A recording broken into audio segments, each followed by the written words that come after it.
Irvine को अपने जी Irvine को चलाना मतलब अपने पीसी में इंस्टॉल करना सीखा था और हेलो वर्ल्ड प्रिंट किया था हम लोगों ने और कुछ रजिस्टर्स के बारे में पढ़ा था। अच्छा, असेंबलर कौन सा यूज किया था हमने? सर मैसम यूज किया था। मैसम यूज किया था। अरवाइन के बारे में बताइए ज़रा, क्या है अरवाइन और वाई वी यूज अरवाइन? जी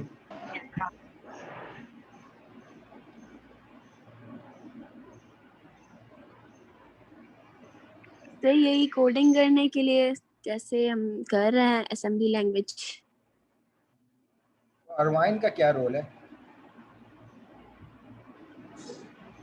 सर ये नहीं पता। अच्छा, कौन बताएगा? कोई भी बता दे जिसको पता है।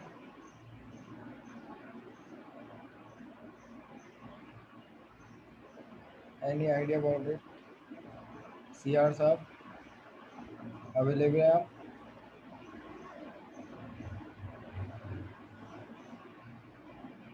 वॉइस में बात कर रहे हैं, वॉइस में। मैंने पूछा कि अरवाइन क्या है, वाई वी यूज अरवाइन। जब असेंबली को लैंग्वेज का कोड आता है तो अरवाइन की ज़रूरत क्या पड़ी है?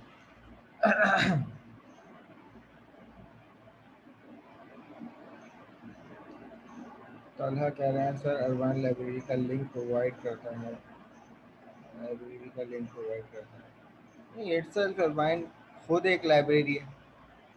अरवाइन सर लाइब्रेरी हम इससे लोग हम कॉल करते हैं। असेंबलर का काम हम इससे करवा सकते हैं इसलिए यूज करते हैं। ये हमें असेंबली लैंग्वेज को आसान बना देता है।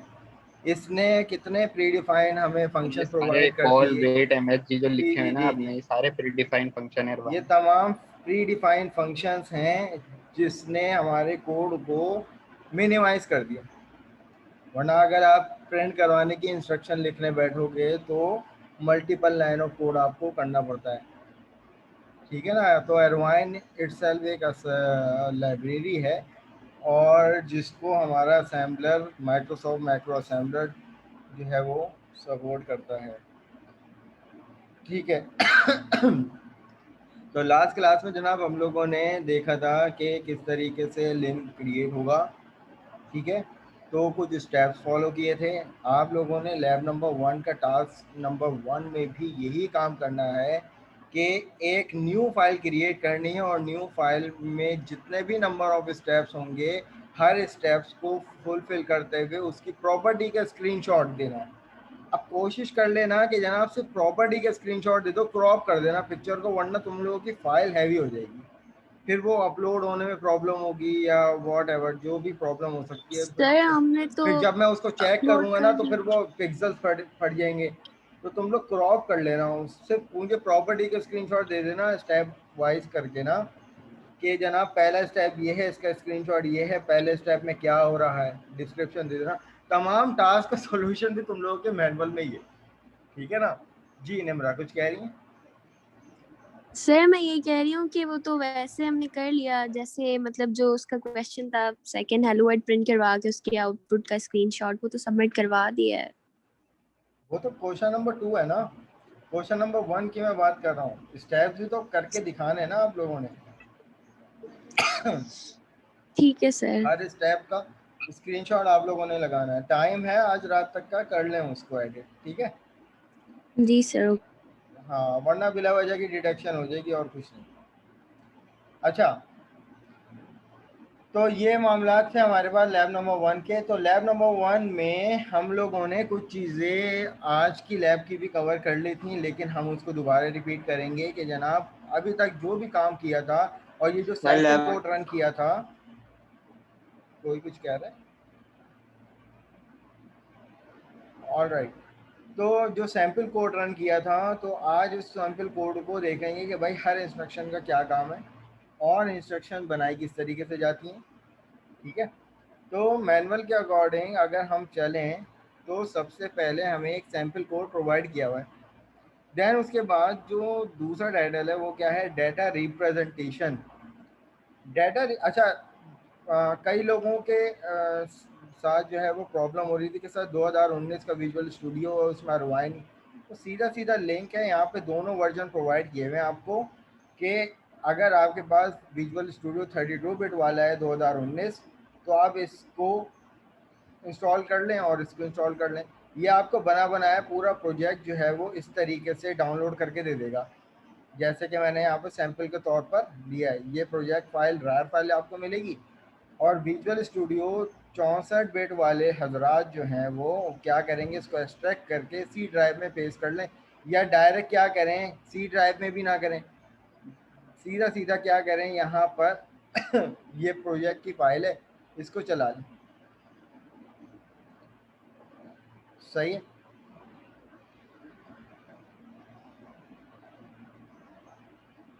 अब हमारे पास जो पहली चीज़ है डाटा रिप्रेजेंटेशन। देखें स्टूडेंट्स, इस डाटा रिप्रेजेंटेशन के बारे में तो हम ये जानते हैं कि जनाब असेंबली लैंग्वेज में हमारे पास जो डाटा आएगा वो इन फॉर्म में आएगा कि जनाब वैल्यू हेक्साडेसिमल में होगी, डेसिमल में होगी, बाइनरी में होगी और इनकोडेड रियल फॉर्म में होगी। ठीक है ना। और इसी तरीके से यहाँ पर इन्होंने कुछ एग्जाम्पल भी दी हुई हैं। अब देखो डाटा की रिप्रेजेंटेशन का क्या मतलब है। फॉर एग्जाम्पल अगर हम कोई वेरिएबल डिक्लेयर करते हैं असेंबली लैंग्वेज में, तो जनाब मैंने एक लेट सपोज एक वेरिएबल ले लिया वाई के नाम से, वाई एक मैंने वेरिएबल ले लिया। अब इसकी टाइप जैसे हम लोग सी शार्प में इंटीजर, स्ट्रिंग, फ्लोट वगैरह देते हैं, तो जनाब इसमें साइजेस जो हैं वो रजिस्टर के अकॉर्डिंग दिए जाते हैं। यानी अगर हमें इस वेरिएबल को रजिस्टर 32 बिट के साथ अगर हमें यूज़ करना है तो हम इसकी टाइप जो है वो डी वर्ड दे देंगे। सही है ना। तो सबसे छोटा साइज जो होता है वो होता है जनाब बाइट, और बाइट का मतलब क्या होता है, 8 बिट। ठीक है ना। और बाइट का डबल अगर हम लोग बात करें तो वो बनता है वर्ड। ये तमाम डाटा रिप्रेजेंटेशन आप थ्योरी क्लास में भी पढ़ोगे कि वर्ड क्या है, डबल ऑफ बाइट। बाइट सबसे छोटा है, सही है। और उस सबसे छोटा जो डाटा यूनिट होता है लो लेवल साइड, वो मेमोरी की साइड, वो जनाब हमारे पास होता है बिट के फॉर्म में। तो वो 8 बिट से एक बाइट बनता है, और बाइट का डबल वर्ड कहलाता है। वर्ड का मतलब होता है जनाब 16 बिट्स, बाइट का मतलब होता है 8 बिट। लास्ट क्लास में रजिस्टर की भी साइजेस आप लोगों को बताए थे। तो इसी तरीके से अब मुझे बताइए कि अगर ये 16 बिट है तो इसको कौन से रजिस्टर के साथ इम्प्लीमेंट किया जा सकता है। किसी भी एक रजिस्टर की मिसाल दे दें। Any idea about it.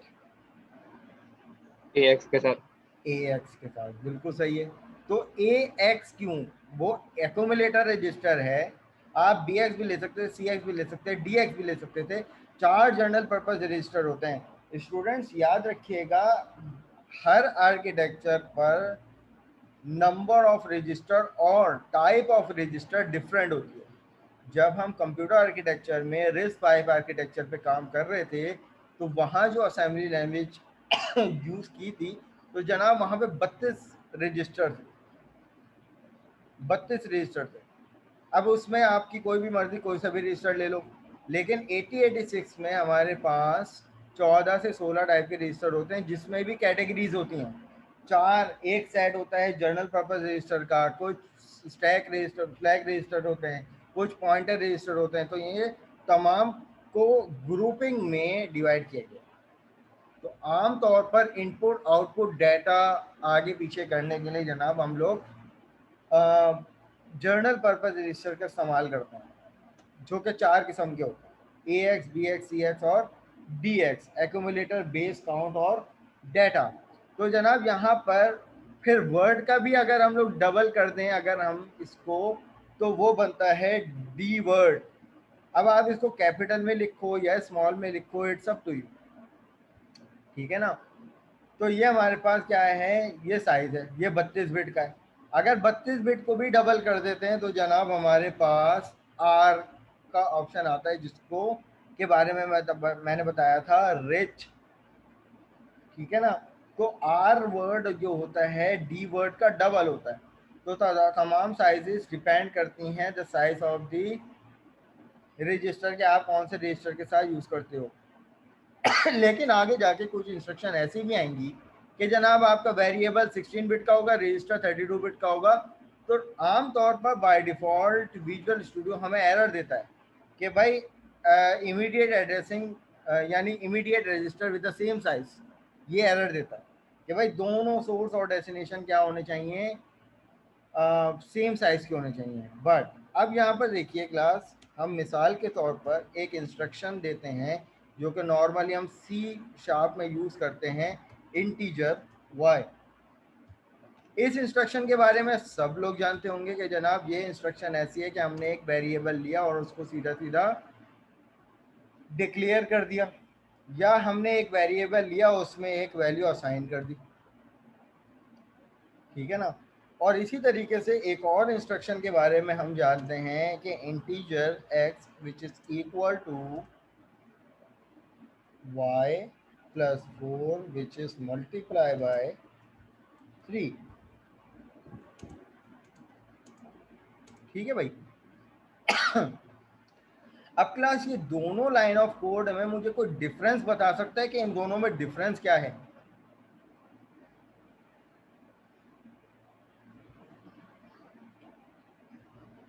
Ji, high level language के बारे में सब लोग ये जवाब देंगे जनाब, side of instructions, right.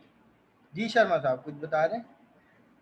Sir आपने जो रजिस्टर्स वाला बताया था उसमें थोड़ी कंफ्यूजन थी, मतलब चलो अभी आ जाती है, क्लियर हो जाती है। अभी हम लोग यहाँ पे इसकी बात कर रहे हैं कि शर्मा साहब ये मुझे बताइए कि इन दो इंस्ट्रक्शंस में क्या फ़र्क है?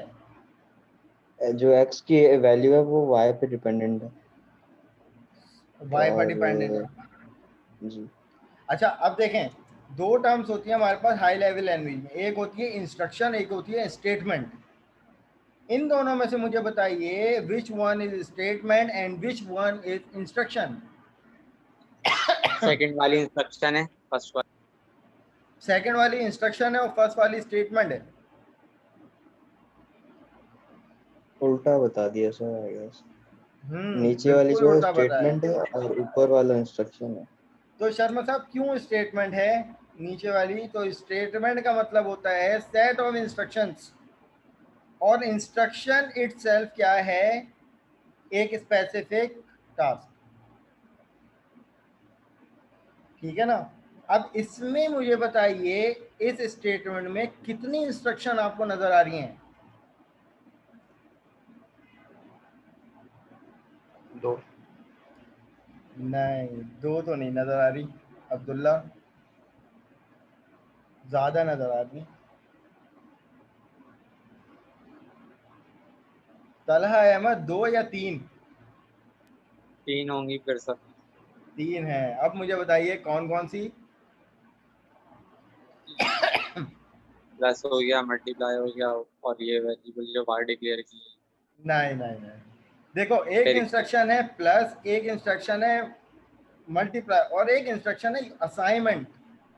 अच्छा सही है सर। असाइनमेंट है ना, असाइन हो रही है वैल्यू। अब ये इटसेल्फ एक इंस्ट्रक्शन है भाई, y को एक वैल्यू असाइन हुई भी है, y का मतलब है 3। अब यहाँ पे ये कांस्टेंट वैल्यू है बेसिकली 3। अब लेकिन यहाँ पर इंस्ट्रक्शन कितनी है जनाब? एक इंस्ट्रक्शन ये है, एक इंस्ट्रक्शन ये है, एक इंस्ट्रक्शन ये है, सॉरी ये वाली है। तो अकॉर्डिंग टू द C# जब हम इस एक्सप्रेशन को इम्प्लीमेंट करते हैं तो वो किस पैटर्न पे करती है? डीमास रूल, बोर्डमास, ऐसा है। तो अब ये मुझे बताइए कि इस पूरी एक्सप्रेशन में सबसे पहले कौन सी इंस्ट्रक्शन चलनी चाहिए? मल्टीप्लाई जल्दी सर। बोर्ड मास रूल के अकॉर्डिंग बताइए। जब बोर्ड मास फिर पहले ब्रैकेट सॉल्व होगी। एग्जैक्टली ब्रैकेट ऑफ, ठीक है ना, बोर्ड मास पहले ब्रैकेट सॉल्व होते हैं। अब ब्रैकेट के अंदर वाले से जो भी ऑपरेशन हो ब्रैकेट सॉल्व होगा पहले पूरा। अब जब ब्रैकेट सॉल्व होगा जनाब तो वो कोई ना कोई वैल्यू बनेगी ना। अब आप मुझे बताइए कि 3 को किससे मल्टीप्लाई करेंगे जब ये ब्रैकेट सॉल्व होगा, ठीक है ना। तो अब देखो सी शार्प में हमने पूरी एक्सप्रेशन को एक ही लाइन में सॉल्व कर लिया, जबकि असेंबली लैंग्वेज में ऐसा नहीं होगा। इस इंस्ट्रक्शन यानी सिर्फ एक ऑपरेशन परफॉर्म करने के लिए हमें जनाब 2 लाइन या 2 से ज़्यादा लाइन का कोड करना पड़ेगा, ठीक है। अब सी शार्प में जो इंस्ट्रक्शंस होती हैं वो हमारे पास ऑप्शनल होती है कि जनाब आप पूरी स्टेटमेंट जो है वो एक ही लाइन पे लिख दें, जबकि असेंबली लैंग्वेज में हर स्टेटमेंट अलग अलग लाइन पे आती है। अब इसी का अगर मैं असेंबली कोड लिखने बैठूं तो उसका क्या तरीक़ेकार होगा। उसका तरीक़ेकार ये होगा जनाब कि सबसे पहले मुझे एक वेरिएबल डिक्लेयर करवाना पड़ेगा। अब वेरिएबल की डिक्लेरेशन कैसे होती है कि जनाब हमने एक वेरिएबल लिया, वेरिएबल मस्ट बी एक ऐसा वर्ड होना चाहिए जिसका कोई प्री डिफाइंड कीवर्ड ना हो असेंबली लैंग्वेज में, लाइक वाइल हो गया या कुछ ऐसा हो गया जिसका pre defined function pre defined keyword ना हो, ठीक है। तो कोई ऐसा वेरिएबल लेना चाहिए। तो वाई हमने वेरिएबल ले लिया। अब क्योंकि हम लोग रजिस्टर 32 बिट पे काम कर रहे हैं तो हमें क्या करना पड़ेगा, इसका साइज भी 32 बिट के हिसाब से देना पड़ेगा। तो हमने कह दिया कि भाई हम डी वर्ड लेना चाह रहे हैं, और डिक्लेयर करवाने का तरीक़ेकार ये है कि आप क्वेश्चन मार्क लगाओ, ठीक है। और असाइन करने का हरगिज़ मतलब नहीं है, असेंबली लैंग्वेज में ऐसी कोई इंस्ट्रक्शन नहीं चलती। इसको कहते हैं असेंबली लैंग्वेज में सिंबॉलिक कॉन्स्टेंट, जो कि आगे कॉन्सेप्ट आएगा आपका। असाइन अगर वैल्यू आपने करनी है तो आप इस तरीके से वैल्यू प्रोवाइड करोगे, ठीक है। अब ये डी वर्ड जनाब ये है जुनैरा, ये साइज है, ये एक वेरिएबल बनाया डी वर्ड का मतलब है ये वेरिएबल 32 बिट का बनेगा। अब इस वेरिएबल का साइज क्या है 32 बिट, यानी 16 का डबल। 16 क्या होता है वर्ड, वर्ड का डबल क्या होगा, ठीक है। तो बाइट हम सिर्फ समझाने के लिए लिया था कि सबसे छोटा साइज क्या होगा, बाइट होता है। फिर बाइट का डबल वर्ड होता है जो कि 16 बिट का होता है, और फिर डबल का वर्ड का डबल क्या होगा, डबल वर्ड, जिसको हम लोग डी वर्ड से डिनोट करते हैं। तो हमने यहाँ पे y के वेरिएबल में एक 3 वैल्यू असाइन कर दी। अब मैंने पहली क्लास में बताया था कि जितना भी वेरिएबल का काम होता है असाइन या डिक्लेरेशन, वो सब हम लोग किस में करते हैं, डाटा सेगमेंट में करते हैं, ठीक है ना। तो असाइन वैल्यू 3 इन y, तो अब सबको पता है कि जनाब y के वेरिएबल में एक 3 वैल्यू आ चुकी है। अब देखें अगला काम क्या करना है, अगला काम ये करना है जनाब के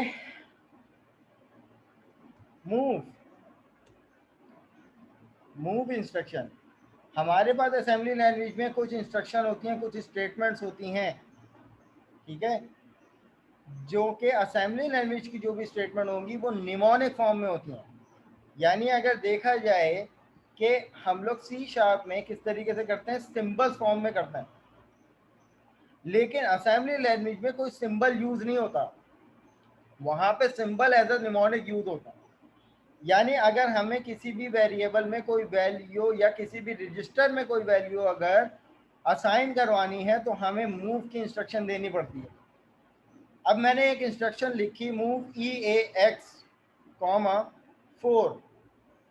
अब ये एक इंस्ट्रक्शन है जिसको हम लोग निमोनिक इंस्ट्रक्शन कहते हैं, जिसमें निमोनिक इटसेल्फ क्या है, ये यानी एक इंस्ट्रक्शन है मूव, कि आप मूव कर दो एक्यूमुलेटर रजिस्टर में 4 वैल्यू, अब ये 4 वैल्यू आपके हिसाब से कहाँ आ गई, EAX में मूव हो जाएगी। ठीक है, फिर उसके बाद क्या होगा कि अब यहाँ पर ये वाली वैल्यू EAX में आ गई, ठीक है, और ये वाली वैल्यू इसमें y के वेरिएबल में कौन सी वैल्यू है, 3। तो अब अगर देखा जाए कि y और 4 की वैल्यू आपस में क्या हो रही हैं, ऐड हो रही हैं, ठीक है, y की वैल्यू आपस में क्या हो रही हैं, ऐड हो रही हैं। तो अब एड्रेसिंग मोड का जनाब रूल है, एड्रेसिंग मोड में ये जो स्टेटमेंट होती है ना ये पूरी, इसमें इसको कहते हैं निमोनिक यानी ऑपरेंड, सॉरी ऑपकोड, और ये होता है पहला ऑपरेंड, ये होता है दूसरा ऑपरेंड। पहला ऑपरेंड कॉमा से पहले वाला कहलाता है डेस्टिनेशन। क्या कहलाता है, डेस्टिनेशन, चाहो तो नोट कर लो। और दूसरा वाला होता है सोर्स। इस पूरे एड्रेसिंग मोड में रूल ये होता है कि destination must be the memory. Destination हमेशा मेमोरी होनी चाहिए, या तो कोई रजिस्टर फॉर्म में या तो कोई वेरिएबल फॉर्म में। Destination can not be constant like this. वो इसलिए क्योंकि जब भी स्टेटमेंट इंप्लीमेंट होती है ना, तो ये वाले मूव का मतलब ये है कि 4 वैल्यू 5 में मूव कर दो। अब ये कोई 5 कोई मेमोरी थोड़ी है, 5 कोई मेमोरी थोड़ी है। हमेशा याद रखिएगा सोर्स जो है वो डेस्टिनेशन में, अगर ये वाली स्टेटमेंट लिखी जाती है तो इसका मतलब है मूव कर दो सोर्स की वैल्यू डेस्टिनेशन में, राइट। और destination must be the memory, but right now this is not a memory, this is a constant 5। But source के लिए कोई रिस्ट्रिक्शन नहीं है, ये कोई मेमोरी भी हो सकती है, ये कोई वेरिएबल भी हो सकता है, और जनाब ये कोई कांस्टेंट भी हो सकता है। सोर्स के लिए कोई कैद नहीं है, क्योंकि कांस्टेंट वैल्यू भी मेमोरी में आ सकती है और मेमोरी की वैल्यू भी दूसरी मेमोरी में आ सकती है, ठीक है। जनाब ऑपरेंड के बारे में मैंने बताया जो ऑपरेंड जो है वो मैक्सिमम 2 होते हैं। वो कुछ इंस्ट्रक्शन ऐसी होती हैं जिसमें मोर देन 2 भी हो जाते हैं, लेकिन बहुत रेयर कंडीशन होती हैं ऐसी, वरना मैक्सिमम ऑपरेंड 2 होते हैं असेंबली इंस्ट्रक्शन में, सही है ना। और ये कहलाती है स्टेटमेंट, कि आप इस टाइम एक स्टेटमेंट लिखने जा रहे हो, तो हमने कहा कि भाई मूव कर दो EAX में 4 वैल्यू, सही है। तो अब इसका क्या मतलब, 4 एक कांस्टेंट है, तो हम यहाँ पर ये इंस्ट्रक्शन भी दे सकते थे, जो मैंने y का वेरिएबल लिया है ना ये। तो अब ये काम करने का फायदा नहीं है, क्योंकि y इटसेल्फ खुद एक वेरिएबल है, तो फिर वेरिएबल का फायदा हम डायरेक्ट यहाँ पे 3 दे देते, असाइन कर देते। तो ये चीज़ नहीं। हाँ, हमारे पास ये वाली जो वैल्यू एक्सप्रेशन को सॉल्व करने के लिए इसको हमने एक रजिस्टर में डाल दिया, आप नहीं भी डालते तो कोई फर्क नहीं पड़ता। अब इस इंस्ट्रक्शन के बाद हमने अगली इंस्ट्रक्शन दी कि जनाब ऐड करवा दो, ऐड करवा दो EAX की वैल्यू को y के साथ। तो अब मुझे बताइए अपडेटेड वैल्यू किस में जाएगी। अब ये क्या करेगा, ये इंस्ट्रक्शन EAX की वैल्यू को y की वैल्यू से क्या करवाएगा, ऐड करवाएगा। तो मुझे बताइए 4 + 3 के बाद जो 7 बनेगा वो कहाँ होना चाहिए, y में या EAX में, EAX में। ठीक है। तो ये बात सबको अल्हम्दुलिल्लाह समझ में आ गई कि डेस्टिनेशन में हमेशा वैल्यू जाती है। अगर कोई ऑपरेशन परफॉर्म हो रहा है तो सोर्स और डेस्टिनेशन मिलकर एक वैल्यू बनेगी। जी जी सर, सोर्स और डेस्टिनेशन दोनों अगर रजिस्टर हो तो बिल्कुल हो सकते हैं, बिल्कुल हो सकते हैं। मैंने कहा ना कि डेस्टिनेशन में सिर्फ कैद है कि destination must be memory, but source में कोई कैद नहीं है। सोर्स में जनाब आपका रजिस्टर भी हो सकता है, आपका वेरिएबल भी हो सकता है, और आपका जनाब कोई कांस्टेंट वैल्यू भी हो सकता है। डेस्टिनेशन पहली वैल्यू होती है और कॉमा के बाद वाली वैल्यू जो होती है वो सोर्स होती है। इज इट क्लियर और नॉट? तो अब देखें, हमें ये वाला काम करने के लिए ये 2 इंस्ट्रक्शन लिखनी पड़ी, 2 लाइन ऑफ कोड, जबकि सी शार्प के अकॉर्डिंग हम ये पूरी स्टेटमेंट एक लाइन में हमने सॉल्व कर ली। अब ये तो एडिशन हो गई। अब एडिशन होने के बाद जनाब इसका जो सम आएगा ब्रैकेट का वो EAX में स्टोर है। तो अब इसका मतलब ये है कि ये जो 4 वैल्यू जो हमने पहले इसमें ऐड मूव करवाई थी तो ये ओवरराइड हो गई। क्यों? क्योंकि 4 जो है वो कैलकुलेट हो गई। अब इस 4 का हमारे पास कोई काम नहीं है, तो ये ओवरराइड होके क्या हो जाएगी, 7 हो जाएगी। फिर अगली स्टेटमेंट क्या है, 7 की वैल्यू ये है, यहाँ पर यूं समझ लें कि अब यहाँ पर ये आ गया 7 विच इज मल्टीप्लाई बाय 3। अब ये 3 है, y नहीं है। अब ये क्या है, कांस्टेंट वैल्यू है। तो अब हमारे पास एक और इंस्ट्रक्शन होती है जनाब, आई मल लेकिन हम आई मल में हमारे जहन में ये आ रहा है कि हम ये लिख दें EAX, 3। कुछ ऐसा होगा, ऐसा ही होना चाहिए ना। अब ये आई मल क्या है, ये मल्टीप्लाई की इंस्ट्रक्शन है, जैसे ऐड है कि आप ऐड करवा दो सोर्स और डेस्टिनेशन को। इसी तरीके से सब्ट्रैक्शन की बात होगी तो यहाँ पे सब लिख दोगे आप लोग कि सब्ट्रैक्ट करवा दो EAX को Y के साथ। तो आई भी एक निमोनिक इंस्ट्रक्शन है जनाब, दिया बिल्कुल जैसे ऐड है, जैसे मूव है, जैसे अमल है, इसी तरीके से डिवाइड भी एक इंस्ट्रक्शन है, सब्ट्रैक्ट भी एक इंस्ट्रक्शन है, सब। तो अब यहाँ पर सबसे पहले तो ये चेक करते हैं कि क्या हमने कोई मिस्टेक तो नहीं की, और यकीनन जहाँ तक कि मुझे लग रहा है कि इस टाइम यहाँ पर बिल्ड में एक एरर आएगा। चेक कर लेते हैं।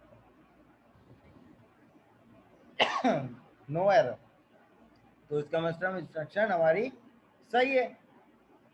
तो अब मुझे बताइए कि जब हमारे पास पहले इंस्ट्रक्शन थी, हमने 4 जो है वो EAX में मूव करवा दिया, फिर ऐड करवा दिया EAX। अब EAX की वैल्यू को गालिबन 3 से क्या किया जा रहा है, मल्टीप्लाई किया जा रहा है। तो मुझे बताइए 7 3 क्या आना चाहिए, 21, और 21 कहाँ स्टोर होना चाहिए जाके, रजिस्टर में। कौन सा रजिस्टर है, EAX में, राइट। तो अब यहाँ पर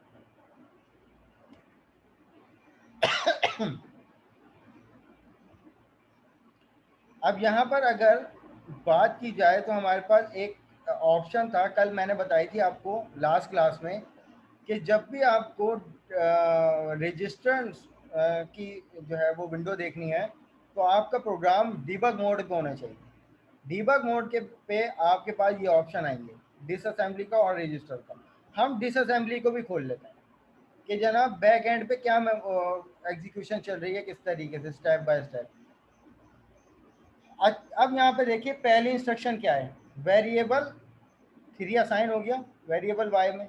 अब पहले इंस्ट्रक्शन में हमने EAX को में 4 मूव करवाई। तो लास्ट क्लास में भी एक बात बताई थी कि जब भी कोई रजिस्टर में वैल्यू पुश होती है कहाँ जाती है जी स्टूडेंट्स, नहीं, किसी भी रजिस्टर में मेमोरी में जाती वो तो जाती है। रजिस्टर के दो पार्ट होते हैं ना, एक हायर पार्ट और एक लोअर पार्ट। लेफ्ट में जाती है, लेफ्ट में नहीं जाती मेरे तो, राइट में जाती है। लेफ्ट पार्ट जो होता है ना, राइट लेफ्ट पार्ट जो होता है वो हायर पार्ट होता है। हायर। हाँ, लो साइड में जाती है, यानी जिसको हम लोग कहते हैं लीस्ट सिग्निफिकेंट बिट। यानी ये जो आखिरी निबल है ना, ये क्या है, लीस्ट सिग्निफिकेंट बिट। और ये जो पहली निबल है इसको कहते हैं मोस्ट सिग्निफिकेंट बिट, राइट।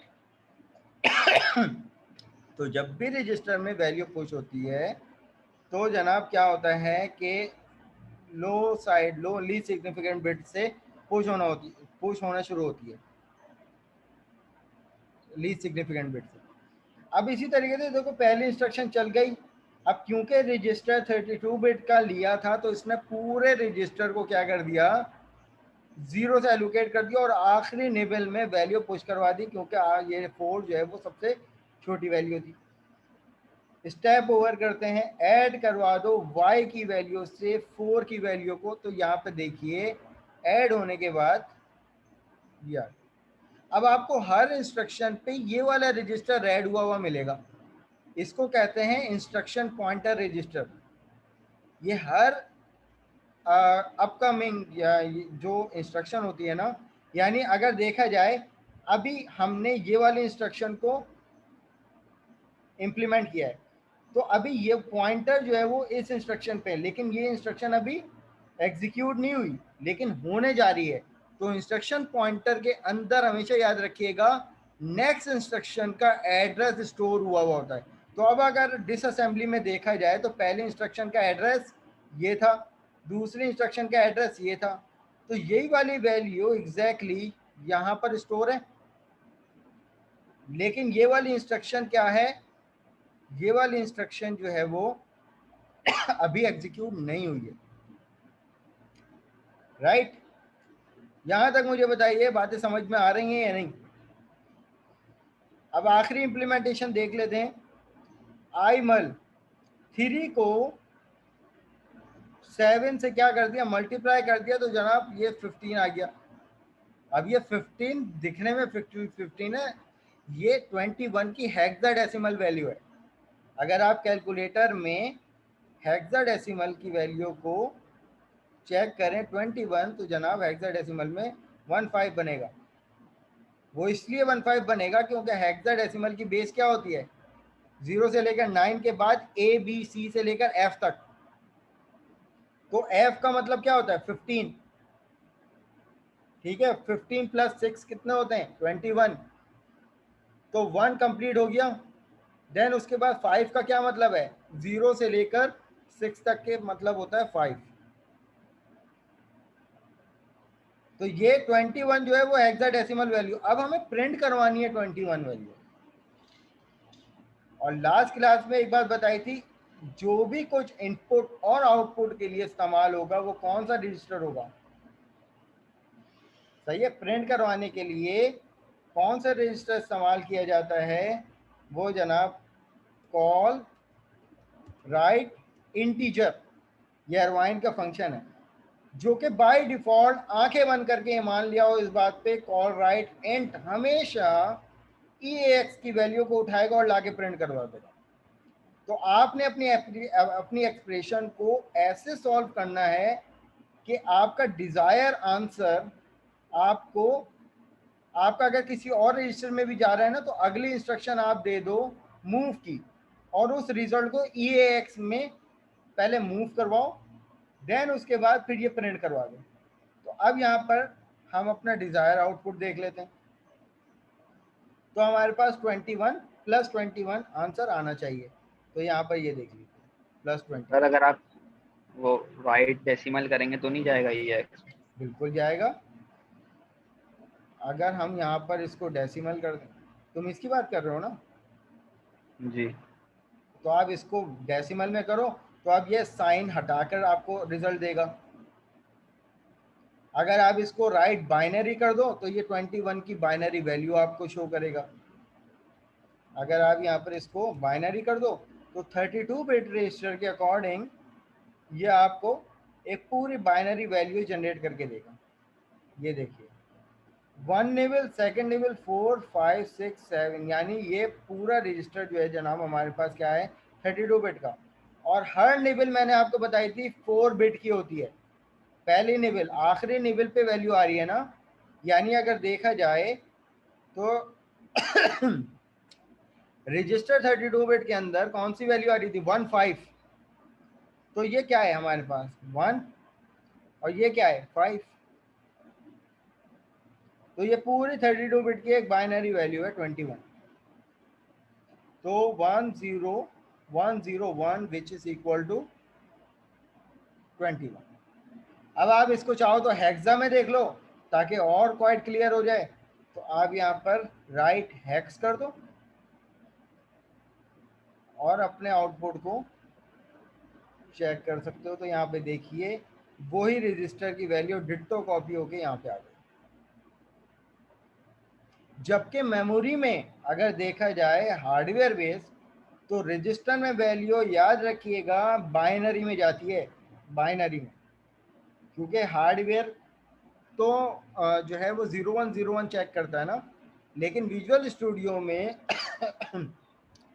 जो रजिस्टर में वैल्यू शो हो रही है वो हेक्साडेसिमल फॉर्म में होगी, लेकिन आर्किटेक्चर के हवाले से जो वैल्यू जाती हैं वो 0101 में जाती हैं। यहाँ तक मुझे बताइए कि क्या इंस्ट्रक्शन में कोई प्रॉब्लम है किसी किस्म की, तो पूछ लिए। Less than a minute meeting रह गई है भाई, आप लोग रीज्वाइन कर लीजिएगा इसके बाद।